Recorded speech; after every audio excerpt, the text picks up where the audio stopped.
प्रतीक जी, बस मैं आज यही कहना चाहती हूँ कि यहाँ पर बहुत सारी बातें हो रही हैं विपक्ष की तरफ से महिला सुरक्षा को लेकर कश्मीर। अरे वो नया मेहमान कौन बैठ गया वहाँ पे आके? अच्छा अच्छा, हाँ। अभी जो यहाँ अच्छा अच्छा, से ठीक किया, हाँ जी। जी, खासतौर से हरियाणा को लेकर, हरियाणा में भी चुनाव आने वाले हैं और काफी गहमा गहमी है Exactly. हरियाणा में। जी बिल्कुल, और एक ओलंपिक से नए नेता तैयार होके आए हैं, जिससे पहले आंदोलन चल रहे थे और बहुत कुछ हो रहा था महिला सुरक्षा को लेके, देश की बेटियों को इंसाफ लड़ने दीजिए ना। नहीं तो बहुत अच्छी बात है ना, तो कहिए कि हम राजनीति करें, महिला की सुरक्षा के नाम पे राजनीति क्यों होती है, कहिए। अब और भी तो बहुत सारे डिस्क्वालीफाई हुए थे, जो सम्मान विनेश फोगाट को मिला, नीरज चोपड़ा को क्यों नहीं मिला? अगर आप ओलंपिक से ही आए खिलाड़ियों का सम्मान कर रहे हैं, तो खेल की आड़ में जो राजनीति चल रहे है उसको बेवकूफ मत बनाइए ना आप, देश को बेवकूफ बनाइए। महिला सुरक्षा पे सवाल है। एक महिला ने कहा दूसरी महिला के पास आएंगे, क्यों? ठीक है ना लोहिया जी? जी जी। विनेश फोगाट अब नेता ही बन रही हैं, तो क्या निकिता तोमर के हत्यारों को सजा दिलवाने की मांग उठाएंगी? जी। पहले तो मैं एक चीज कहना चाहूंगी, जब सर्जिकल स्ट्राइक होता है तो सरकार क्रेडिट लेती है, जब 300 किलो आरडीएक्स आता है और पुलवामा हमला हो जाता है और हमारे सैनिक शहीद हो जाते हैं, उसका क्रेडिट कौन लेगा? वो क्रेडिट की बात नहीं है। आप बताइए उसका, नहीं, आप बताइए उसका जिम्मेदार कौन? उसका जिम्मेदार कौन? सिर्फ सरकार नहीं हुई। अगर सर्जिकल स्ट्राइक के जिम्मेदार, अगर सब कुछ अच्छा हुआ सर्जिकल स्ट्राइक, सुरक्षा में चूक है, सुरक्षा में चूक है, जिम्मेदार है ना सरकार उसके लिए। चूक है। तो अगर वो तो सरकार भी बोलेगी। केंद्र सरकार को अपनी जिम्मेदारी लेनी चाहिए कि ये उनकी चूक है, ये उनकी वजह से हुआ है, तो उनको मानना पड़ेगा। जैसे ये बिल्कुल वैसे ही चूक है कि हम किसी को चुने और वो जेल में चला जाए, ये वैसे ही चूक है, ये बिल्कुल वैसे ही चूक है। तो चूक है, ये चूक है। आप सैनिकों की शहादत को चूक नहीं कह सकते। मुख्यमंत्री, आप सैनिकों की शहादत को सुरक्षा में चूक नहीं होती है। अरे सुरक्षा में इतनी बड़ी चूक है, हमारे इतने सारे सैनिक शहीद हो जाए, 300 किलो आरडीएक्स आ जाए, अच्छा। ये छोटी मोटी चूक है? आप बताइए जरा, हमारे सैनिक क्या ऐसे ही है कि उनकी शहादत हो जाए? एक आदमी कराची से चले, एक आदमी कराची से चले और मुंबई तक आ जाए, हम आरडीएक्स की कोशिश करें तो हम सुप्रीम कोर्ट चले जाएं। गलत चीज है तो उसका हम आरडीएक्स। अब आई बात, मैंने कहा कि वो सुरक्षा में चूक है, तो मुझे ये बताइए 26/11 की चूक क्या है? फिर तो सुरक्षा में चूक नहीं है, 26/11 की चूक। हाँ, महिला की बात करो, महिला की बात अभी नहीं हुई, मैं आ रहा हूं।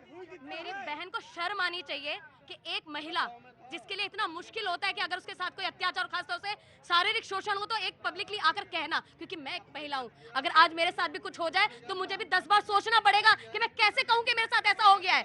और इन्हें शर्म आनी चाहिए। उन्हें 6 महीने एक एफआईआर दर्ज कराने में लग गए। जिस बेटी को कहा कि मेरी अपनी बेटी है मोदी जी ने, उसे 6 महीने अपने लिए न्याय मांगने में लग गए, उसका एक एफआईआर दर्ज कराने में लग गए। शर्म आनी चाहिए आप लोगों को। और देखिए, रही बात किसानों की, अभी हरियाणा के चुनाव की बात कर रही थी, तो इनके सांसद जिनको, उनको भी शर्म आनी चाहिए कि वो किसानों का अपमान करती है और कहती है कि जब वो आंदोलन करते हैं तो वहां पर रेप हो रहे हैं, उन्हें रेपिस्ट कहती है, और इनके जो नेता हैं हमारे किसानों को आतंकवादी कहते हैं। शर्म आनी चाहिए सबको। यहाँ पर परेशान सिर्फ राजनीतिक वो महिलाओं जिनका शोषण हुआ है, राजनीतिक किसान और राजनीतिक बेरोजगार है। आपको पूरा शर्म आ गया? बोले वो राजनीतिक, आपके खिलाफ जो बोले वो राजनीतिक, आपके खिलाफ बोले वो राजनीतिक, आपके खिलाफ बोले राजनीतिक। ये देखिए, इसका मतलब ये है कि तीर निशाने पर लगा है। परेशान सिर्फ देश के बेरोजगार है, राजनीतिक बेरोजगार, और जिनका राजनीतिक महिलाओं का शोषण हुआ है। अरे भाई, आप अपनी जगह पे रहिए। आप देखिए, आपने अग्निवीर करा के हमारे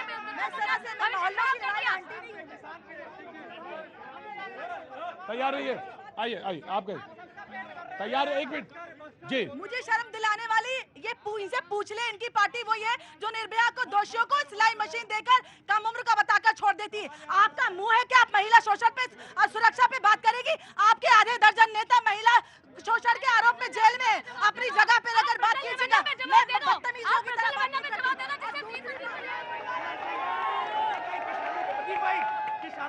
नहीं बोलूंगा अभी। मैंने, आप आई थी ना शो देखने मेरा? क्या मिला शो में देख के आपको? कुछ नहीं मिला शो में देख के आपको। ना आया करिए। आप भी वहां से आई थी कि आज चलिए लाइव शो देखते हैं। यहाँ भी कोई खड़े थे लाइव शो देखने के लिए। हाँ, आज तो महिलाएं आई थी शो देखने। अच्छा नहीं लगता ये सब देख के, बिल्कुल अच्छा नहीं लगता। Just give me a second, अच्छा नहीं लगता ये सब बातें सुनकर। बच्चों पे असर भी अच्छा नहीं पड़ता, लड़ाई झगड़ा करने लगते हैं। बात होनी चाहिए देश की, देश के निर्माण की, व्यक्तित्व की, चरित्र। रुको, दारू पी के आया अब चिल्ला रहा, हल्ला मचा रहा, बेवकूफ कहीं का। चरित्र निर्माण की बात होनी चाहिए। कैसे हो, यह है बड़ा मुश्किल सवाल। आपके दिमाग में कुछ है बात, कहना चाहेंगी? कैसे हो बात, कहां हो बात? बच्चे कुछ कह लो। नहीं नहीं, महिला मूक नहीं है, वो दृश्य देख के मूक है।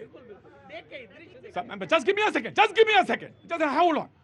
वो सर भाई साहब, ऑटो वाले, अरे जब तक कॉल बोल जाता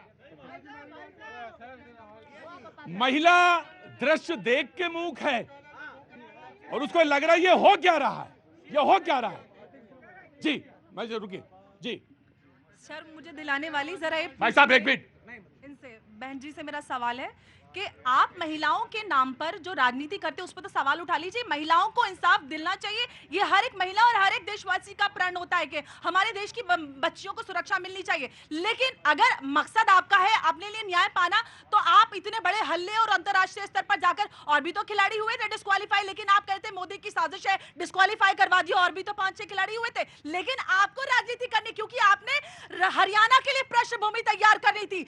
आप बांट रहे हैं कि किस तरह से जाटों की वोटों को बांटना है, लेकिन कांग्रेस को कुछ नहीं मिल पाएगा। कितने सारी देखिए सबसे बड़ी चीज है कि जो ब्रजभूषण के संरक्षण में खड़े हुई जो ये महिला है, इनको शर्म, मैंने इसलिए कहा कि शर्म आना चाहिए, क्योंकि अरे प्रज्वल रवन्ना जैसे लोगों को तुम सांसद की टिकट देते हो, जो 300 रेप करते हैं, उनको आप हमारे सांसद बना रहे हो। और 10 साल से आपने महिलाओं के लिए कोई कानून नहीं बनाया। आपने 10 साल से महिलाओं के लिए कोई कानून बनाया है। 10 साल मुझे इनके ऊपर गुस्सा नहीं आता, गुस्सा मुझे आप लोगों पर आता है।